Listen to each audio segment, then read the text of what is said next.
सुधार गृहमा त सुधार्नको लागि पठाउने हो नि त, हामीले सुधार्नको लागि पठाउने हो। उहाँलाई चाहिँ एकदमै त्यो नराम्रो एउटा दृष्टिकोणले चाहिँ नहेरियोस्। अनुसन्धानकर्ता स्वतन्त्र हुनु पर्यो, अनुसन्धानकर्तामा निष्पक्षता देखिनु पर्यो। सुधार गृह अनि हाम्रो यो कारागारमा चाहिँ हत्याहरू भइरहेकै हुन्छन् अथवा यातनाहरू दिइरहेका हुन्छन्, यस्तो चाहिँ बारम्बार रिपिट हुनु भएन। अनुसन्धान ठ्याक्कै नगरिदिने, जसको कारणले गर्दाखेरि मुद्दा एकपक्षीय रूपमा फैसला भएर आउने र त्यो जो कैदीबन्दीको रूपमा बसेको मान्छे छ उसका प्रमाणहरू सङ्कलन हुनलाई चाहिँ अप्ठ्यारो परेको अवस्था छ। अनुसन्धानकर्ता भनेको त स्वच्छ रूपमा उसले स्वतन्त्रपूर्वक दुवै पक्षको अनुसन्धान खुला रूपमा गर्नुपर्छ भन्ने अवधारणाको विकासै हुन सकेन हामी कहाँ।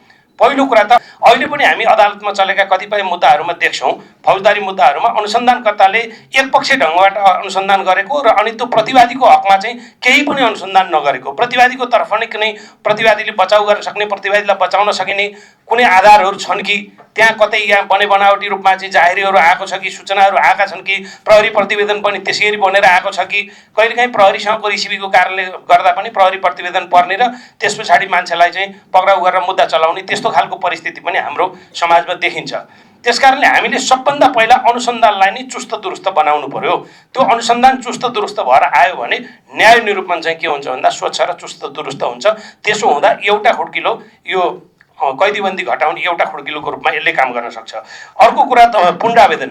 हाम्रो अदालतहरूमा कस्तो व्यवस्था छ भने हामीले जुनसुकै फौजदारी मुद्दामा होस् कैद जरिवाना भयो यदि भने कैद वा जरिवाना नबुझाइकन पुनरावेदन गर्न नपाउने व्यवस्था छ। अब कतिपय मान्छेहरू कैद जरिवाना बुझाउन नसक्ने अवस्थामा हुन्छन्। ती कैद जरिवाना एउटा रिक्सा चालक जसलाई समातेर लिएर आइयो, चोरीमा समातेर लिएर आइएछ र उसलाई चोरीमा मुद्दा चलाइयो अनि उसँग धरोटी माग्यो, धरोटी दिने पैसा पनि छैन, जसको कारणले पनि कैदमा जानुपर्ने अवस्था छ। अनि अर्कोतिर त्यसैलाई कैद सजाय पनि भयो, जरिवाना पनि भयो, पुनरावेदन गर्ने बेलामा पुनरावेदन गर्दा कैद बापतको र जरिवाना बापतको पैसा तिर्न सक्ने अवस्था छैन, जसको कारणले गर्दाखेरि कैदमा बसेर पुनरावेदन गर्नुपर्ने अवस्था छ। कम्तीमा हामीले 3 वर्ष वा सोभन्दा कमका कैद सजाय हुने मुद्दाहरूमा पूर्वपक्षको लागि थुनामा नराख्ने भन्ने कानुनी व्यवस्था गरेका छौँ भने पुनरावेदन गर्दा पनि हामीले निःशुल्क रूपमा पुनरावेदन गर्न पाउने व्यवस्था गर्नु पर्यो नि। कैद सजायको अन्तिम फैसला अन्तिम नभएसम्म कैद सजाय पहिल्यै स्वीकार गर्नुपर्ने जुन बाध्यात्मक अवस्था छ, यसले गर्दा सबभन्दा बढी कैदीबन्दी अहिले हाम्रा उसमा कारागारहरूमा हामीले देख्छौँ भने पुनरावेदन गर्दाखेरि लागेको कैदको रकम र लागेको जरिवानाको रकम तिर्न नसकेको कारणले पनि कैदमा बसेर पुनरावेदन गर्नुपर्ने बाध्यात्मक अवस्था हाम्रो कानुनमा छ। त्यहाँ पनि हामीले सुधार गर्नुपर्ने अवस्था छ। र अब कैद छुटको कुरामा पनि हामीले सीमित मुद्दाहरूमा मात्रै कैद छुटको व्यवस्था गरेका छौँ। हामीले 1 वर्षसम्म कैद हुने, कानुनमा नै 1 वर्षसम्म कैद हुने व्यवस्था अघिल्लो पटक चाहिँ मुलुकी फौजदारी संहिताको दफा 155 संशोधन हुनुभन्दा अगाडि त्यहाँ केही कम्पोनेन्टहरू थिए। त्यो कम्पोनेन्टको आधारमा कालो सूचीमा परेका मुद्दाहरूभन्दा बाहेकका अरू मुद्दाहरूमा चाहिँ 1 वर्षसम्म कैद सजाय भएको रहेछ भने मात्रै कैद सजाय छुट पाइन्थ्यो, किन्न पाइन्थ्यो।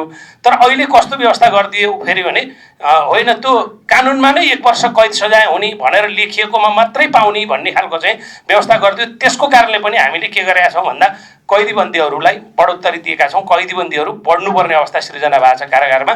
त्यसले गर्दा हामीले त्यो दफा 155 लाई पुनः संशोधन गर्नुपर्ने छ, पुनरावलोकन गर्नुपर्ने छ र दफा 155 मा अझ हामीले 3 वर्ष वा सोभन्दा बढीको मुद्दामा पूर्वपक्षको लागि थुनामा नराख्ने भन्ने व्यवस्था गरेका छौँ भने 3 वर्षसम्मको मुद्दामा हामीले कैद किन्न पाउने व्यवस्था राख्दियौँ भने कैदीबन्दीको सङ्ख्या धेरै घट्छ। अब अर्को छ विविध मुद्दाहरू। एउटै व्यक्तिलाई समातियो हजुर संहिताको, म लेखेर पनि देऊँला नभए यो विषय। अब अर्को कुरा चाहिँ कसैलाई पक्राउ गरियो, पक्राउ गरे पछाडि अब उसलाई चाहिँ धेरै किसिमका मुद्दाहरू लाग्ने अवस्था आयो भने त्यो धेरै किसिमका मुद्दाहरू लाग्ने अवस्था आउँदाखेरि हाम्रो कानुनमा चाहिँ कस्तो व्यवस्था गरियो भने त्यो कैद हद सम्बन्धी भन्ने एउटा व्यवस्था छ। कैद हदको व्यवस्थामा 2-3टा व्यवस्थाहरू गरियो। एकैपटकको अपराधमा सजाय गरिएको छ भने त्यसमा कैद हद गर्ने भन्ने व्यवस्था छ। वर्षौँदेखि भाइ नाइके र अनि त्यस पछाडि चौकीदारको रूपमा बस्ने, त्यहीँभित्र चाहिँ कैदीबन्दीहरूलाई शोषण गर्ने त्यस्तो खालको स्थिति छ। त्यसले गर्दा कैदीबन्दीको वर्गीकरण गरेर कालो सूचीमा परेका कैदीबन्दीहरूको हकमा चाहिँ यो भाइ नाइके र चौकीदारको सुविधा पनि कटौती गर्नुपर्ने म देख्छु। किन हाम्रो विविध अदालतमा एउटै कसुरमा यदि उसलाई चाहिँ मुद्दा चलेको अवस्था छ र फैसला भएका छन् विभिन्न अदालतबाट भने पनि त्यसलाई कैद हद गरेर उपल्लो हदको कैदलाई मात्रै कायम गर्ने भन्ने व्यवस्था छ। तर यहाँ के छ भने त यो सँगै एउटै मुद्दामा मुद्दाहरू जोडिएर आएका छन्। ती मल्टी मुद्दाहरू जोडिएर आउँदाखेरि कैद सजाय चाहिँ थप हुने व्यवस्था गरिएको छ। यो अलिकति कन्ट्रोभर्सियल भएको छ। त्यसले गर्दा त्यसको सट्टा उपल्लो हदको कैदलाई नै मानेर कैद हद गरिदियो भने पनि फेरि जस्तो सङ्गठित अपराध ठगीसँग जोडिएर आएका मुद्दाहरूमा यदि ठगीमा कैद सजाय भयो भने अधिकतम हुने 7 वर्षसम्म हो। 7 वर्षसम्म कैद सजाय भएछ भने पनि फेरि उता सङ्गठित अपराधकोले चाहिँ टेढी थपेर आउँछ। त्यसको गर्दा पनि के भएको छ भन्दा कैदीबन्दीको चाहिँ अवस्था थपिनुपर्ने अवस्था सिर्जना भएको छ। त्यसले गर्दा उपल्लो हदको कैदलाई मात्रै कैद मानेर कैद हद गरिदिने व्यवस्था पनि गर्नुपर्ने अवस्था छ। अनि अर्को कुरा चाहिँ कतिपय कैदीबन्दीहरू जसले नथाहा पाएर पनि दीर्घरोगीहरू पनि कैदीबन्दीको रूपमा बस्नु परेको छ। हाम्रो कानुनी व्यवस्था चाहिँ कस्तो छ भने दीर्घरोगीहरूको चाहिँ हकमा चाहिँ उहाँहरूलाई कैदमा राख्न सकिने अवस्था निको नहुने गरेर लागेको रोगको हकमा चाहिँ कैदमा बस्नु नपर्ने व्यवस्था पनि छ। तर त्यो व्यवस्था कतिपय कैदीबन्दीहरूले थाहा नपाएको कारणले धेरै कैदीबन्दीहरू अहिले त्यो सुविधा लिन नपाएर पनि बस्नु भएको छ। त्यसले कम्तीमा कैदीबन्दीहरूका लागि तपाईँहरूले यो विषयमा सुविधा पाउनुहुन्छ है, भित्र बसेर पनि तपाईँले यो विषयमा चाहिँ तपाईँ यसरी गर्न सक्नुहुन्छ भनेर त्यहाँ कैदीबन्दीलाई पनि यो कानुनी शिक्षा चाहिँ दिनुपर्ने अवस्था पनि विद्यमान देखिन्छ। र अनि त्यहाँ अब कैदीबन्दीहरूको बिचमा चाहिँ फेरि कस्तो खालको अवस्था देखिन्छ भित्र भने तपाईँको कैदमा मान्छे राख्यो। अब हामी एकातिर कालो सूचीमा परेका मुद्दाहरूमा निर्मम हुनुपर्छ भन्छौँ र त्यसलाई दण्डात्मक त्यो दण्ड सुधारात्मक अन्तर्गत पनि लानु हुँदैन, त्यसलाई चाहिँ दण्ड दिनुपर्छ र ऊ निश्चित उसमा सुधार भएछ भने मात्रै हामीले आम माफी दिनुपर्छ भन्ने छ एकातिर।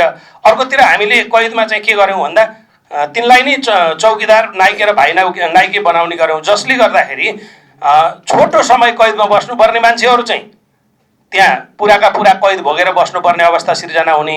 अनि लामो र अनि त्यो गम्भीर प्रकृतिको फौजदारी अपराधमा लागेको मान्छेले फेरि त्यहाँभित्र गएर पनि अघि नै एकजना मान्यज्यूले भनिसक्नुभयो त्यहाँ वर्षौँदेखि नाइके भाइ नाइके र अनि त्यस पछाडि चौकीदारको रूपमा बस्ने, त्यहीँभित्र चाहिँ कैदीबन्दीहरूलाई शोषण गर्ने त्यस्तो खालको स्थिति छ। त्यसले गर्दा कैदीबन्दीको वर्गीकरण गरेर कालो सूचीमा परेका कैदीबन्दीहरूको हकमा चाहिँ यो भाइ नाइके र चौकीदारको सुविधा पनि कटौती गर्नुपर्ने म देख्छु। किनभने त्यो शोषणबाट हामीले कैदीबन्दीहरूलाई उन्मुक्ति गर्ने हो भने लामो समय एक ठाउँ बस्दा मात्रै उसले अब सबैको अवस्था के हो भनेर बुझ्न पाउँछ र शोषण गर्ने अवस्था रहन्छ। त्यसले गर्दा हामीले कैदीबन्दीलाई शोषणबाट पनि बचाउनु पर्ने अवस्था छ। अब यहाँ जेनजी आन्दोलनको विषयमा पनि कुरा उठ्या छ होइन। अब यो कैदीबन्दीको विषयसँगै जोडिएको भए हुनाले अब जेनजी आन्दोलनमा संलग्न भएका व्यक्तिहरूलाई पनि पूर्वपक्षको लागि थुनामा राखिएको छ। करिब देशभरि 2600 हाराहारीमा चाहिँ अहिले थुनामा हुनुहुन्छ र अहिले सरकारले तत्काल त्यसलाई मुद्दा स्थगित गर्ने भनेर भन्यो। स्थगितले यसको समस्या समाधान हुँदैन। यसको समस्या समाधान गर्नका निमित्त सरकारले गम्भीर प्रकृतिका अपराधमा संलग्न भएकाहरूभन्दा बाहेकका हकमा सरकारले देशभरिका अदालतहरूबाट सरकारी वकिल मार्फत लगत सङ्कलन गरेर मुद्दा फिर्ता लिने अभियान चलाउनुपर्छ। मुद्दा फिर्ता लिनुपर्छ सरकारले। यो सरकारलाई म यो समिति मार्फत नै माग गर्न चाहन्छु। मुद्दा फिर्ता लिनेको विकल्प छैन। गम्भीर अपराधमा संलग्न भएकाहरूको हकमा चाहिँ हामीले पनि मुद्दा फिर्ता लिनुपर्छ भनेर भन्दैनौँ, किनभने अपराध नै हो। त्यसले गर्दाखेरि त्यो विषयमा सरकारको ध्यान जाओस्।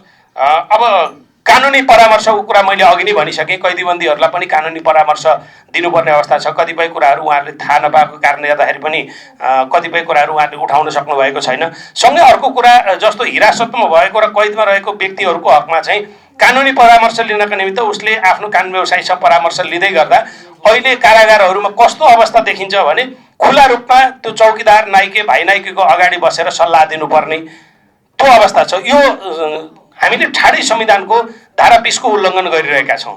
त्यसकारणले गर्दाखेरि संविधानले गरेको व्यवस्था बमोजिम उसले गोप्य रूपमा आफ्नो कानुनी सल्लाह लिन पाउने र कानुनी सल्लाहकारले दिएको कानुनी सल्लाहको विषय पनि कसैलाई भन्नु नपर्ने, जबरजस्ती गर्न नपाइने जुन व्यवस्था संविधानले गरेको छ, संविधानको त्यो व्यवस्थालाई अक्षरशः पालन गरेर हामीले कम्तीमा गोप्य रूपमा चाहिँ कानुनी परामर्शको व्यवस्था गर्नुपर्ने त्यो गर्नुपर्ने छ। र सुरु अदालतको कैदको विषय मैले अघि नै भने। धन्यवाद। कारागार सुधार मात्रै होइन, हामीले चाहिँ रिसेन्टली एउटा म यहाँ केही कुरा चाहिँ हजुरहरू समक्ष जोड्न चाहन्छु। जुन यो कारागार मात्रै नभइकन यो सुधार गृहमा पनि धेरै हामीले सुधार गर्न आवश्यक छ। रिसेन्टली एउटा घटना घटेको पनि छ, तपाईँहरू पनि अवगत हुनुहुन्छ होला। सूर्य विनायक भक्तपुरको उत्साहित सुधार केन्द्रको एउटा घटना छ। आज बिहान मात्रै मलाई यस विषयमा कल आएको थियो। यसमा चाहिँ के उहाँहरूको चाहिँ के गुनासा छन् भनेर भन्दाखेरि तपाईँलाई उमेश खड्की भन्ने 41 वर्षीय एकजना युवक हुनुहुँदो रहेछ। उहाँलाई चाहिँ 3 दिन पनि पुरा भएको थिएन त्यो सुधार गृहमा लगेर राखिएको र उहाँको चाहिँ हत्या गरिएको भन्ने कुरा आएको छ र सीसीटीभी फुटेजमा पनि हामीले मिडियामा पनि देख्न सक्छौँ, देखि नै रहेका छौँ। सो म चाहिँ के भन्न चाहन्छु भन्दाखेरि यस्तो घटना बारम्बार दोहोरिएकै छन्। भक्तपुरकै विषयमा कुरा गर्ने हो भने पहिला पनि भक्तपुरको बाल सुधार गृहमा लगभग 2 वर्ष अगाडि एउटा 19-20 वर्षको एउटा युवकको भनौँ उहाँको हत्या गरिएको नै थियो। त्यो बेलामा पनि एकदम ठुलो विकराल अवस्था उत्पन्न भएको थियो। सो यसलाई चाहिँ हामीले धेरै राम्रो तरिकाले चाहिँ हेर्नुपर्ने छ।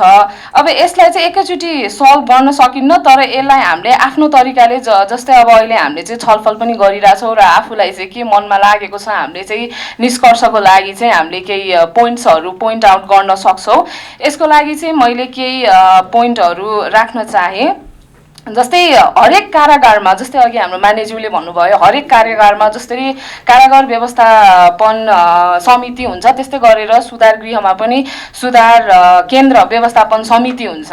यो दुईटा कारागार व्यवस्थापन समिति र सुधार गृह व्यवस्थापन समितिलाई चाहिँ कानुन बमोजिम सञ्चालनमा ल्याउनुपर्छ र कानुन बमोजिम सञ्चालनमा ल्याएपछि यसलाई एकदमै कडाइका साथ निगरानीमा राखिनुपर्छ। किनभने कारागारमा जुन व्यवस्थापन समिति हुन्छ उहाँले नै कारागारलाई चाहिँ कसरी व्यवस्था गर्ने हो, कारागारभित्र रहेका कैदीबन्दी अथवा थुनुवाहरूलाई चाहिँ कसरी सहजीकरण गर्न सकिन्छ, यो सबै जिम्मेवारी चाहिँ उहाँहरूले एज अ क्याप्टेन लिएका हुन्छन्। सो यसलाई चाहिँ एकदमै निगरानीका साथ राख्नुपर्छ। जस्तै विभिन्न कालखण्डमा भनौँ प्राय सुधार गृह अनि हाम्रो यो कारागारमा चाहिँ हत्याहरू भइरहेकै हुन्छन् अथवा यातनाहरू दिइरहेका हुन्छन्। यस्तो चाहिँ बारम्बार रिपिट हुनु भएन।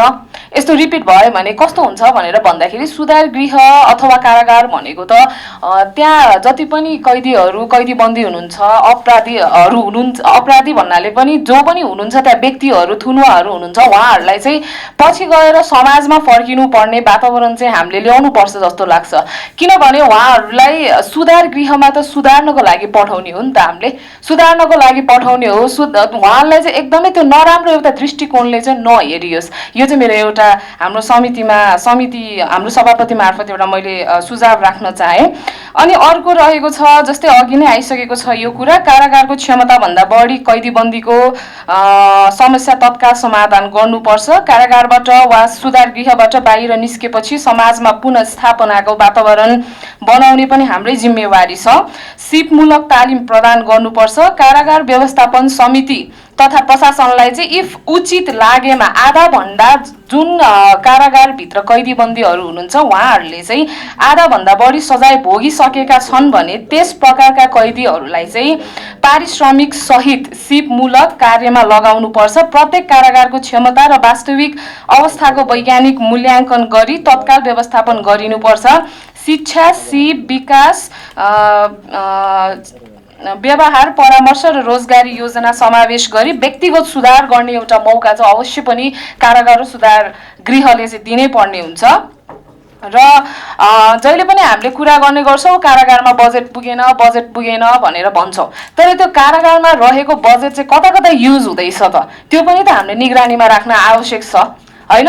खाली भवन निर्माण मात्रै गर्ने अथवा तपाईलाई भेन्टिलेसन राख्ने, पानीको मात्रै समस्या हेर्ने यी भनेको आधारभूत कुराहरू हो, तर त्यो भन्दा पनि बढी चाहिँ जति पनि त्यो कारागारभित्र चाहिँ बसिरहेका भनौँ जेल सजाय भोगिरहेका व्यक्तिहरू हुनुहुन्छ उहाँहरूमध्ये चाहिँ अब कतिजनाले चाहिँ सिपमूलक तालिम लिनुभएका छन्, कतिजना चाहिँ पढ्दै गरेका विद्यार्थीहरू हुन्छन्, उहाँहरूले चाहिँ शिक्षा चाहिँ पाएका छन् कि छैनन्, उहाँहरूको स्वास्थ्य के छ, कति चाहिँ रोजगारीमा संलग्न भए र कति चाहिँ पुनः अपराधमा फर्किए, यी सबै चाहिँ नतिजामूलक सूचकका आधारमा चाहिँ कारागारको सफलता मूल्याङ्कन गरिनुपर्छ। र हरेक मुद्दामा यो चाहिँ हाम्रो पहिलादेखि नै समस्या छ। जस्तै एकजनाले यदि एकचोटि चोरेको छ भने ऊ जिन्दगीभरि चोर नै हुन्छ, उसले आफूलाई सुधारिसकेको भयो भने पनि हाम्रो समाजले देख्ने दृष्टिकोण चाहिँ त्यही नै हुन्छ कि यो चोरै हो भन्ने खालको कुरा हुन्छ। सो यही कारणले चाहिँ यो दृष्टिकोण पनि हामीले आवश्यक छ, चेन्ज गर्न चाहिँ धेरै आवश्यक छ। यसको लागि चाहिँ हामीले चाहिँ अब चेतना फैलाउने खालको क्याम्पेन चलाउनु पर्ने हो कि के गर्नुपर्छ यो हामीले गर्नुपर्छ। र हरेक मुद्दामा एउटै ढाँचाको सजाय दिने जुन यो हाम्रो तरिका रहेको छ, जस्तै अब कसैले चाहिँ सानो काम गरेको हुन्छ उसलाई चाहिँ त्यसमा अब ठुलै सजाय दिने जस्तो खालको हुन्छ। यसलाई चाहिँ सुधार्नु पर्यो, किनभने कम जोखिम भएका अपराधीलाई चाहिँ निगरानी सहित पनि त राख्न सकिन्छ नि होइन। निगरानी सहित राखेर चाहिँ सुधार गर्ने एउटा अवसर दिनुपर्छ र यस प्रकारका नीति चाहिँ अवलम्बन गरियो भने चाहिँ कारागार व्यवस्थापन र सुधार गृहमा चाहिँ हामीले राम्रो काम गर्न सक्छौँ जस्तो लाग्छ। र अघि नै मलाई एउटा के कुरा थप्न मन लाग्यो भनेर भन्दाखेरि, म यताको भद्र पनि गइसकेँ, म हाम्रो सेन्ट्रल जेल पनि गइसकेँ। सबै ठाउँमा हेर्दाखेरि चाहिँ सबभन्दा फर्स्टमा सुधार्नु पर्ने भनेको चाहिँ क्षमताभन्दा बढी छन् त्यहाँ चाहिँ कैदीबन्दीहरू। अनि उहाँहरू चाहिँ राति सुत्दाखेरि पनि यस्तो क्रस पोजिसनमा सुत्ने गर्नुहुन्छ। यो सोच्दा पनि एकदमै मन चाहिँ एकदमै डर लाग्न सक्छ कि, लाइक इट्स भेरी सफोकेटेड, एकदम सफोकेसन हुन्छ त्यस्तो भयो भने। त्यही भएको भएर चाहिँ अब भवन निर्माण गर्न सकिन्छ कि के गर्न सकिन्छ, यसरी चाहिँ हामी अगाडि बढ्नुपर्छ जस्तो लाग्छ। यति नै मैले भन्न चाहेँ। धन्यवाद।